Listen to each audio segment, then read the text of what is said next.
পৃথিবীতে দুই ধরনের মানুষ সবচেয়ে বেশি অবহেলিত হয়, যারা নীরবে ভালোবেসে যায় এবং যারা ভালোবাসার মানুষটির সুখের জন্য সব কষ্ট মুখ বুঝে সয়ে যায়। 16 থেকে 22 এর মধ্যবর্তী সময়টা অনেকটা কঠিন।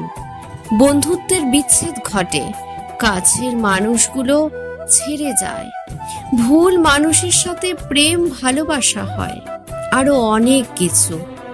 একবার ভেবে দেখুন, আজ আপনি যে স্থানে আছেন গতকাল সেখানে অন্য কেউ ছিল এবং পরশু সেখানে অন্য কেউ থাকবে।